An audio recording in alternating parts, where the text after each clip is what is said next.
तरुण भैया हैं जिन्होंने इसी दौरान लास्ट ईयर जब रिजल्ट घोषित किया था हमने 1 अप्रैल को, तो ये कुछ आपके लिए बोल कर गए थे, कहकर गए थे कि भाई जो बच्चा रेगुलर आएगा पूरे वर्ष, जिसकी उपस्थिति 100% होगी, उसके लिए मैं अपनी तरफ से साइकिल पुरस्कृत करूंगा। तो वो समय हम तो देखो भूल भी गए थे कि भैया ने कहा था, लेकिन इनको याद था। इन्होंने कल मेरे पास फोन किया और मुझे याद दिलाया। मुझे बड़ी खुशी हुई कि देखो हमें ध्यान नहीं है और बच्चे भी ज्यादातर सभी भूल गए थे, लेकिन भैया को ध्यान था, उन्होंने याद दिलवाया। मुझे भी बड़ी खुशी हुई, मैंने फिर आपको ध्यान दिलवाया। तो देखो वो समय आ चुका है अपना वो वायदा पूरा करने का। तो ये बहुत अच्छी बात है, इससे बच्चों को एक आने की जो छुट्टी कर लेते हैं, स्कूल नहीं आते, जब स्कूल नहीं आओगे तो पढ़ाई कैसे हो पाएगी? स्कूल आओगे तो सीखोगे। तो यानी कि इनका कहना यही है, भाई डेली आओ, स्कूल डेली आओगे तो सीखोगे, कुछ ना कुछ सीखोगे। इसलिए भैया आए तरुण जी और अपने मुखार बिंदु से बच्चों को संबोधित करें। आए सर। और भैया एक बार जोरदार तालियां। वैसे तो आप सभी जानते हो परिचय के बारे में। भारत माता की, भारत माता की। यहाँ पर उपस्थित सभी छोटे बड़े चाचा जी ताऊ जी सभी को चरण स्पर्श करके राम राम। सभी मातृशक्ति को भी प्रणाम, नमस्कार, चरण स्पर्श करके राम राम। तो बच्चों अभी हमने 2 बार बोला भारत माता की। ये खूब सारे नारे हम लोग लगाते रहते हैं, लेकिन कैसे होगा? हमारे भारत की जय कैसे होगी? जब आप बच्चे पढ़ेंगे, देश का नाम करेंगे, अपने गांव का नाम करेंगे, अपने माँ बाप का नाम ऊंचा करेंगे, इसी तरीके से हमारे देश का नाम भी ऊंचा होगा। तो भारत माता की जय हमने बोला। जय करने के लिए आपको अपने स्तर पे क्या कर सकते हो? आप लोग पढ़ाई करनी है। पढ़ाई करोगे, अच्छे शिक्षित बनोगे, कहीं ना कहीं अच्छी जगह पर कोई जिम्मेदारी उठाओगे अपनी पढ़ाई पूरी करने के बाद।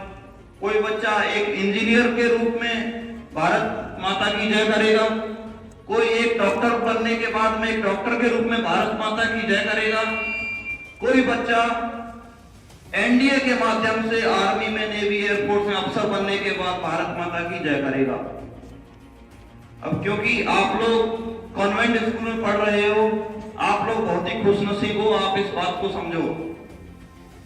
अभी मैं यहाँ इससे पहले सरकारी स्कूल में था, मैंने बच्चों से पूछा कि जो बच्चे एब्सेंट थे तो आप लोग स्कूल क्यों नहीं आते हो? तो बच्चों ने डायरेक्ट बताया कि मैं कल खेत काटने गया था, मैं कल भट्टे पर ये काम करने गया था। बच्चे डायरेक्ट खुद ही बता रहे हैं। तो आप अपने आप को खुशनसीब हो, इस चीज को आप गंभीरता से लो, इस चीज को समझो, इस चीज को मानो। और अगर आप इतने खुशनसीब हो तो उस चीज का लाभ उठाओ। आपके माँ बाप आपको कभी भी इस तरह काम कराने नहीं भेजते हैं, आपको स्कूल भेजते हैं, पूरी फीस पेमेंट करते हैं, ट्यूशन का भी पेमेंट करते हैं।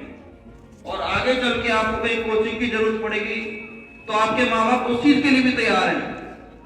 अब अगर इतनी सारी सुविधाओं के बाद भी आप असफल होते हो तो उसमें कहीं ना कहीं जिम्मेदारी सिर्फ आपकी ही रह जाएगी, किसी की जिम्मेदारी नहीं रहेगी। यहाँ पर उपस्थित देखो प्रधान जी आपके उत्साहवर्धन के लिए आए हैं, इतने सारे अध्यापक हैं, हमेशा आपको चीजें समझाते हैं, बातें समझाते हैं, आपको हर तरीके से गाइड किया जा रहा है। हमारे समय में था कि हम पढ़ाई करते करते 12वीं पास करके हमको पता ही नहीं रहता था कि जीवन में करना क्या है, एनडीए क्या होता है, एयरफोर्स क्या होता है, हमें पता ही नहीं रहता था। बस जा रहे हैं, पढ़ाई चल रही है और अंधेरे में तीर लगता था। लेकिन आप लोगों को पता है कि क्या होना है, किस तरीके से, क्योंकि अध्यापक आपके लगातार आपको समझाते रहते हैं। आपके सर हैं राहुल भैया, आपको लगातार बताते रहते हैं कि अगर एनडीए क्वालिफाई करना है तो आज से ही इंग्लिश बोलने की प्रैक्टिस करो। आपको समझाते हैं कि नहीं समझाते हैं? मुझे सब जानकारी आपको हमेशा ये चीजें बीच बीच में समझाई जाती हैं। तो अगर आप अभी से इन चीजों का प्रयास करोगे तो 12वीं के बाद पहली भर्ती में ही आप लोग निकल जाओगे। और एनडीए से सिलेक्शन होने का मतलब क्या है?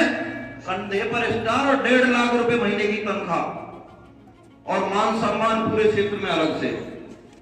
तो अगर इतनी बड़ी चीज आपको पानी है तो उसके लिए क्या करना है? आपको पढ़ाई करनी है, अध्यापकों का मान सम्मान करना है, माँ बाप का मान सम्मान करना है। मान सम्मान करने का तात्पर्य क्या है? सिर्फ पैर छू लेना नहीं है।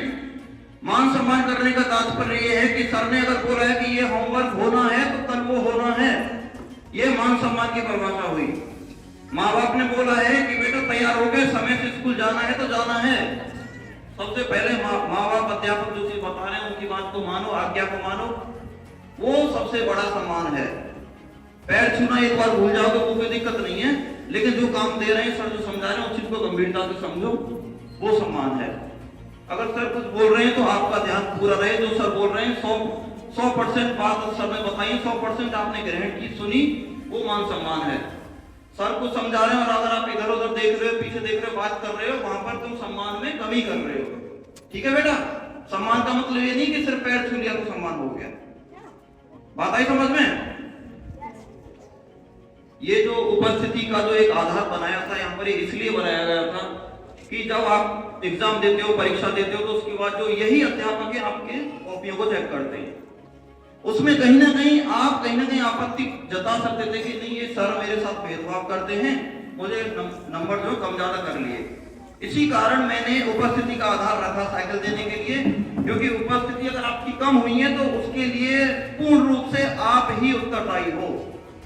किसी ने कभी ना तो आपको स्कूल से रोका, घर वालों स्कूल मत जा, ना कभी अध्यापकों ने वापस भेजा होगा कि स्कूल मत आओ। अगर आज आपको साइकिल नहीं मिल पाएगी तो इसके लिए आप स्वयं उत्तरदायी हो, ना अध्यापक उत्तरदायी है, ना आपके माँ बाप उत्तरदायी है। दूसरी बात बेटा, साइकिल खरीदना कोई बड़ी बात नहीं, क्योंकि सभी लोगों को साइकिल नहीं मिल पाएगी। तो जिनको साइकिल नहीं मिली है उनको उदास होने की जरूरत बिल्कुल नहीं है। मेरा साइकिल देने का मकसद कुछ और है। वो मकसद बेटा क्या है, उसको ध्यानपूर्वक सभी बच्चे सुनेंगे इस बात को। ठीक है? मकसद ये है कि आज आप 8वीं क्लास, 9वीं क्लास, 7वीं, 6वीं इन क्लास में अभी आप पढ़ रहे हो। मकसद ये है कि आज आप रोजाना रेगुलरली स्कूल आओ, पढ़ाई करो ध्यान लगाकर।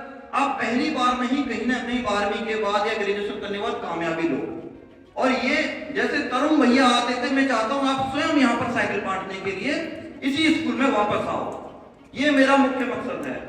आज आपको साइकिल मिले या ना मिले, लेकिन एक चीज आप सबको वायदा करना है मुझसे और अपने अध्यापकों से, अपने माँ बाप से, कि आने वाले समय में कामयाब होने के बाद मैं वापस इसी स्कूल में वापस आऊंगा।